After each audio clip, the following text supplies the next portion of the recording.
से अलग होने में इसको क्या परेशानी हो गई, क्या दुख हो गया। परमात्मा से जब अलग हुआ तो इसमें जन्म मरण लग गए। इसकी 5 तत्व 3 गुणों की शरीर बन गई, तन का मन का दुख पाने लगा। और ये दुख परमात्मा को देखा नहीं गया तो उन्होंने चेताने के लिए आया इस संसार में, क्योंकि ये जीव को पता ही नहीं कि सृष्टि की उत्पत्ति हुई है, सृष्टि की रचना हुई है। इसको ये भी पता नहीं मेरा जन्म कैसे हुआ। ये तो जन्म देने वाला बताता है कि तुम्हारा जन्म कैसे हुआ है, लेकिन ये जीव को पता नहीं है मेरा जन्म कैसे हुआ। किसी को पता नहीं, पूरे संसार में यहाँ जितने लोग बैठे कैसे मेरा जन्म हुआ, हम कैसे गर्भ में थे, ये भी बात पता नहीं है। कितना उस सोचते मर जाए, ये बात पता नहीं चलेगा। लेकिन ये संसार में देखता है तो जानता है मेरा भी ऐसा ही जन्म हुआ है। माता पिता सभ्य समाज के अनुसार जब समझता है तो लगता है मेरा भी सबका जन्म हुआ है। लेकिन वो कैसे जन्म हुआ है, कितना पीड़ा हुआ है, कैसे गर्भ में हुआ, ये उस समय अचेत था। और मरेगा भी तो अचेत हो जाएगा। और कहां से ये जीव आया है और फिर कहां जा रहा है ये कुछ पता नहीं। और यहां भी रह रहा है तो इसकी इच्छा से कुछ भी नहीं हो रहा है। नहीं इसकी इच्छा से जन्म हुआ। अगर इसकी इच्छा से जन्म हुआ तो राजा महाराजा के घर जन्म लेता। नहीं इसकी इच्छा के अनुसार इसकी शरीर बढ़ रही है, ये अपने आप बढ़ रही है।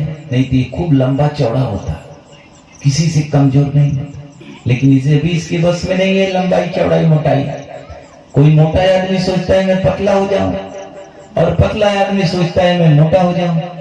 खूब खाता है पतला आदमी तो भी मोटा नहीं होता, और मोटा आदमी सोचता है कितना कम खाऊं फिर भी वो पतला नहीं होता। कुछ इसके बस में नहीं है।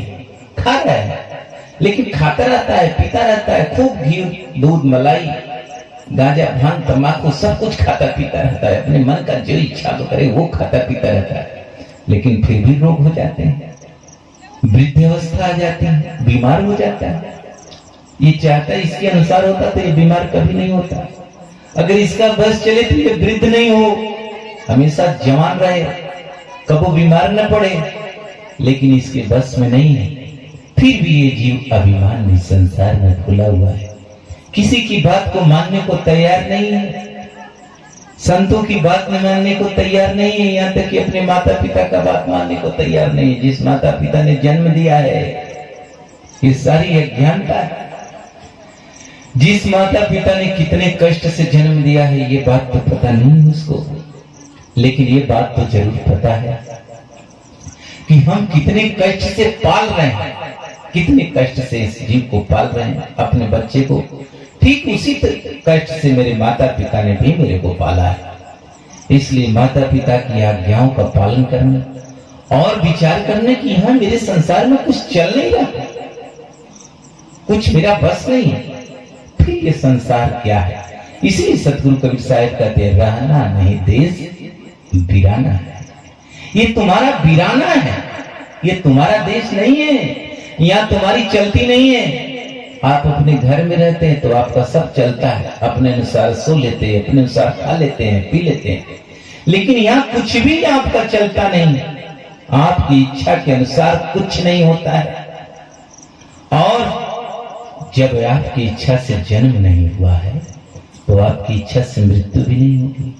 आपकी इच्छा से किसी के घर में आप जन्म नहीं लेंगे, न आपकी इच्छा से शरीर मिली है तो आपकी इच्छा से फिर 84 लाख में जाना पड़ेगा।